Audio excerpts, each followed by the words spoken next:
बिना गुरु बनाए भगवान देवी देवता हमारी पूजा पाठ स्वीकार नहीं करते। और भोले बाबा जगत गुरु हैं, जो असंभव कार्य को संभव करते हैं, देवाधिदेव महादेव। जो इनकी शरण में आ गया वो भव पार हो गया। राम इनकी शरण में आ गए, लंका जा रहे थे, समुद्र उस पार लंका, तो उन्होंने महादेव की आराधना किया।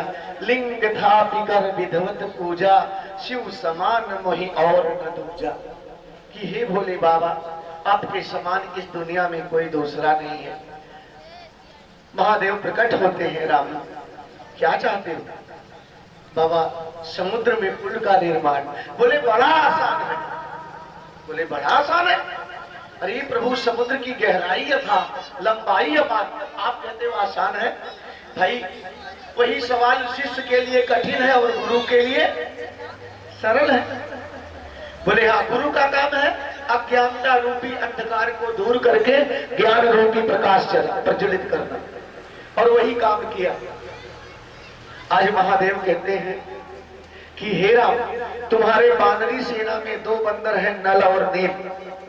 कालांतर में ऋषि लोग जब तपस्या करने के लिए जाते थे, स्नान करते थे, पूजा की सामग्री किनारे रख देते थे, तो वो नल नील पानी में डाल देते थे, पूजा नहीं कर पाते थे।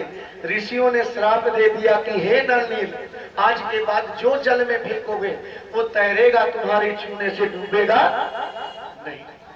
और उन्हीं से पत्थर छुआ करके पानी में डालो, पुल का निर्माण हो जाएगा और तुम समुद्र पार लंका पहुंच जाओ। आसान कर दिया। जो राम जी महादेव को की पूजा अर्चना किए और महादेव ने उन्हें समुद्र पार करा दिया, क्या एक लोटा जल हम चढ़ाएं गुरु बना के तो हमको भवसागर नहीं पार करा सकते? करा सकते हैं, करना पड़ेगा। सावरेंद्र भैया कहते हैं कि शिव की भक्ति बड़ी आसान है। शिव को पाने के लिए 2 चीज की जरूरत, एक है सत्य और दूसरा विश्वास। ये दोनों चीज आपके साथ है तो शिव की भक्ति आपकी सफल है। उनसे दया मांगना, पहला सूत्र है दया। जैसे ही सुबह होती, भगवान को क्या पसंद है, गुरु को क्या पसंद है? निर्मल मन। निर्मल मन सो मोहि पावा, मोहि छल छिद्र कपट नहीं भावा। सुबह जब आप उठते हैं उस समय आपका मन चंचल नहीं रहता, और झुक करके धरती मैया को प्रणाम कर लीजिए, महादेव को, मैया भवानी को, और कम से कम 5 बार दया मांग लो कि हे शिव गुरु, आप जगत गुरु हैं, आप मेरे भी गुरु हैं। आप जैसे सब पे दया करते हैं वैसे मुझ पे, मेरे परिवार पे भी दया करिए शिव गुरु महादेव। दया करिए शिव गुरु महादेव, दया करिए शिव गुरु महादेव, दया करिए शिव गुरु महादेव, दया करिए शिव। बहुत ही आसान शिव की भक्ति है। दया सुबह भी मांगना, शाम को भी। शाम को आपको काम करने से फुर्सत ना लगे तो नियम बना लो कि सुबह बिस्तर छोड़ो दया मांग के, और रात में बिस्तर पे जाओ तो दया मांग के सो जाओ। बड़ी आसान है। दूसरा सूत्र है चर्चा। चर्चा से बहुत पुण्य है। आपकी कोई चर्चा करे, फलानी बहनी बहुत अच्छी है, सबके यहाँ जाती है, इतना है, इतना देती है। अपनी चर्चा सुन के आपको अच्छा लगेगा, बुरा? अच्छा लगेगा। जब गुरु की चर्चा करोगे, सुनोगे, जाओगे, भजन गाओगे, ताली बजाओगे, पूजा पाठ करोगे तो उन्हें भी अच्छा लगेगा, तो इसका फल आपको अच्छा मिलेगा। तीसरा सूत्र है नमः शिवाय।